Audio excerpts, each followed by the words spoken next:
पुण्यात आता एक संतापजनक घटना समोर येते। पुण्यामध्ये धावत्या कारमध्ये महिलेवर अत्याचार केल्याची ही धक्कादायक घटना घडली आहे। पुण्यातल्या मुंढवा कोरेगाव पार्क रोडवरची ही घटना आहे। मध्यरात्री एका हॉटेलमध्ये पार्टीसाठी आलेल्या महिलेला घरी सोडण्याच्या बहाण्याने अत्याचार केल्याची माहिती आहे। अत्याचाराप्रकरणी आता कोरेगाव पार्क पोलीस ठाण्यात गुन्हा दाखल करण्यात आला आहे। अधिकची माहिती जाणून घेऊयात आमचे प्रतिनिधी लक्ष्मण जाधव यांच्याकडून। लक्ष्मण, अतिशय संतापजनक घटना ही म्हणावी लागेल, काय नेमकं घडलंय? मोहिनी, नक्कीच पुण्यामध्ये सातत्याने गुन्हेगारीमध्ये वाढ होताना दिसत आहे।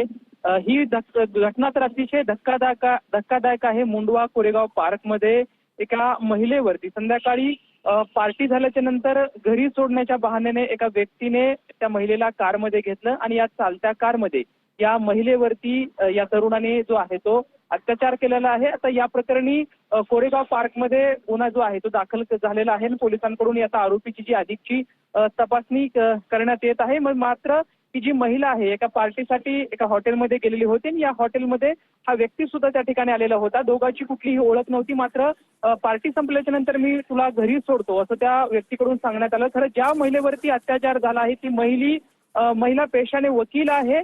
आपली ही पार्टी झाल्याच्या नंतर घराकडे जाणार होती आणि घराकडे जात असताना मी तुला घरी सोडतो असं सांगितलं आणि ह्या बहाण्याने खरं तर या गाडीमध्ये घेतला आणि चालत्या कारमध्ये या व्यक्तीकडून या महिलेवरती अत्याचार झालेला आहे। खरं तर ही एक संतापजनक आणि धक्कादायक बाब म्हणावं लागेल।